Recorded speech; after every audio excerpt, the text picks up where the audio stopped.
जो मैं पढ़ता हूं वो भूल क्यों जाता हूं, वो मुझे याद क्यों नहीं रहता। यह सवाल ज्यादातर स्टूडेंट्स का होता है, या यूं कहें कि एक कॉमन प्रॉब्लम है। लेकिन ध्यान दो, सीखना, याद रखना और फिर भूल जाना, ये सब नेचुरल है। ये हम सबके साथ होता है। पर क्या किसी भी चीज को लंबे समय तक याद रखना मुमकिन है? हाँ, बिल्कुल। कैसे? सबसे पहले समझो कि हमें कुछ याद कब रहता है, जब हम उसे याद रखना चाहते हैं। जिस चीज पर हम ध्यान नहीं देंगे वो हमारी मेमोरी से बाहर हो जाएगी। जैसे अगर आपको फिट रहना है तो एक्सरसाइज करनी पड़ेगी, लेकिन अनफिट होने के लिए कुछ करने की जरूरत नहीं। ज्ञान प्राप्त करने के लिए मेहनत करनी पड़ती है, लेकिन अज्ञानी बनने के लिए बस कुछ नहीं करना पड़ता। समझ रहे हो ना? आप 10 अंकों का मोबाइल नंबर भी याद नहीं रख पाएंगे अगर आप उसे याद रखना नहीं चाहते या उसका उपयोग नहीं करते। इससे यह बात तो साफ हो गई कि आपको वही चीजें याद रहेंगी जिन्हें आप सच में याद रखना चाहते हो। अब सवाल यह है कि लंबे समय तक याद कैसे रखें। सबसे पहले जान लो कि कोई भी जानकारी सबसे पहले हमारे सेंसरी मेमोरी में आती है। यह सिर्फ 1 से 3 सेकंड तक रहती है और फिर गायब हो जाती है। इसके बाद जो चीज हमें इंटरेस्टिंग लगती है वो शॉर्ट टर्म मेमोरी में जाती है। कभी ऐसा हुआ है कि आप कुछ पढ़ रहे हो, आगे से पढ़ते जा रहे हो और पीछे से भूलते जा रहे हो? जरूर हुआ होगा, क्योंकि कोई भी जानकारी जब पहली बार आती है तो शॉर्ट टर्म मेमोरी में केवल 15 से 30 सेकंड तक रहती है, फिर गायब हो जाती है। तो फिर याद कैसे रहेगी? जब हम उस जानकारी को दोहराते हैं और उस पर मंथन करते हैं तो वो शॉर्ट टर्म से लॉन्ग टर्म मेमोरी में ट्रांसफर होने लगती है। लॉन्ग टर्म मेमोरी में जानकारी लंबे समय तक, यहां तक कि जीवन भर भी रह सकती है। अब सवाल यह है कि शॉर्ट टर्म मेमोरी से लॉन्ग टर्म मेमोरी में जानकारी कैसे ट्रांसफर करें। इसके लिए ध्यान दो। टॉपिक नंबर 1, अटेंशन और समझ। सीखने का पहला चरण है ध्यान देना।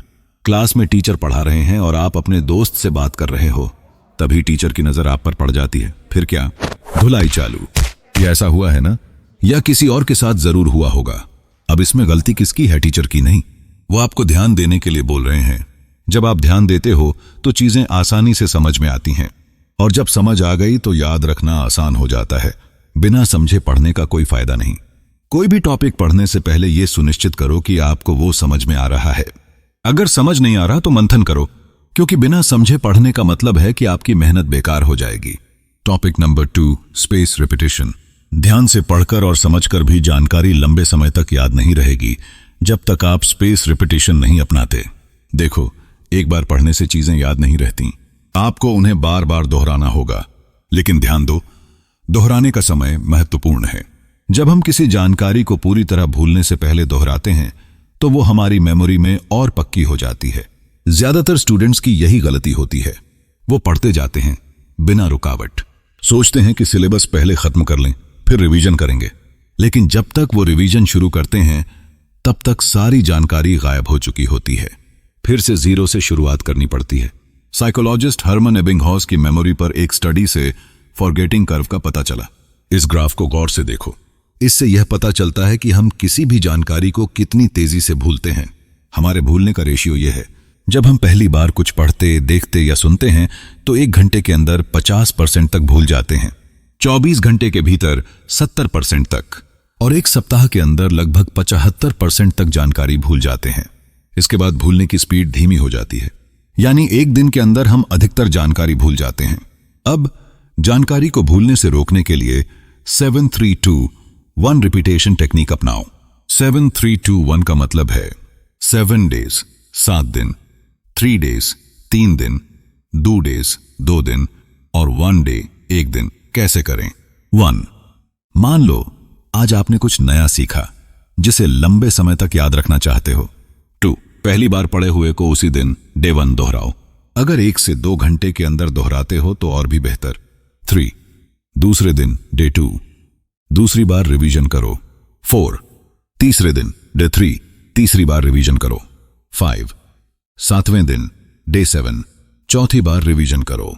उदाहरण, यदि आपने 25 जनवरी को कुछ पढ़ा तो फर्स्ट रिवीजन 25 जनवरी को करो, सेकंड रिवीजन 26 जनवरी को, थर्ड रिवीजन 27 जनवरी को और फोर्थ रिवीजन 31 जनवरी को।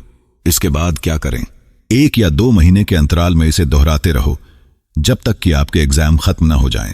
दूसरा तरीका यह भी हो सकता है, डे 1, डे 2, डे 7, डे 16 और डे 35 स्पेस्ड रिपीटेशन में समय अंतराल निश्चित नहीं है।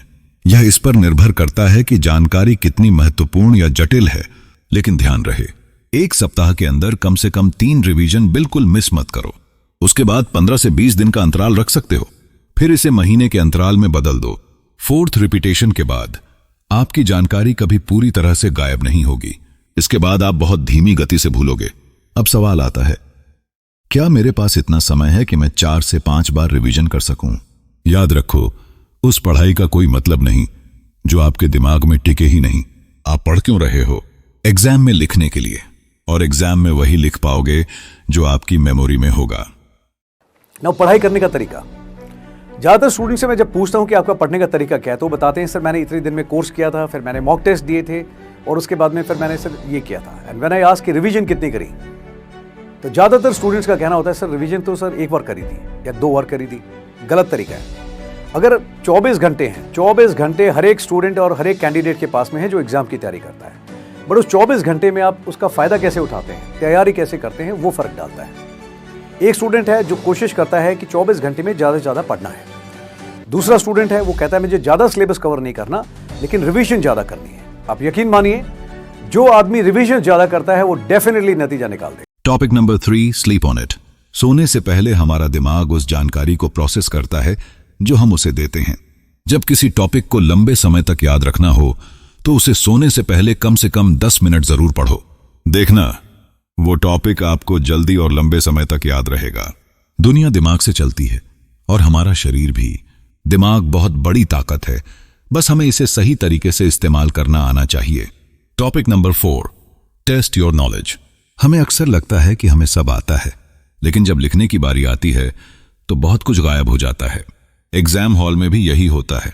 बाहर लगता है कि सब याद है, लेकिन क्वेश्चन पेपर सामने आते ही सब उड़ जाता है। क्या आपके साथ कभी ऐसा हुआ है? कमेंट बॉक्स में जरूर बताना। इससे बचने के लिए 1 पढ़ो, 2 समझो, 3 रिवीजन करो, 4 लिखो। यही 4 स्टेप्स आपको किसी भी टॉपिक पर महारत दिला देंगे। यह जान लो कि जितने भी टॉपर्स हैं वो इन 4 टिप्स को फॉलो करते हैं।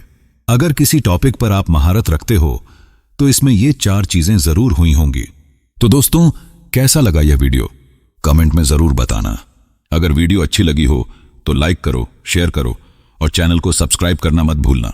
अगली वीडियो में फिर मिलते हैं। याद रखना, मैं हमेशा आपके साथ हूं।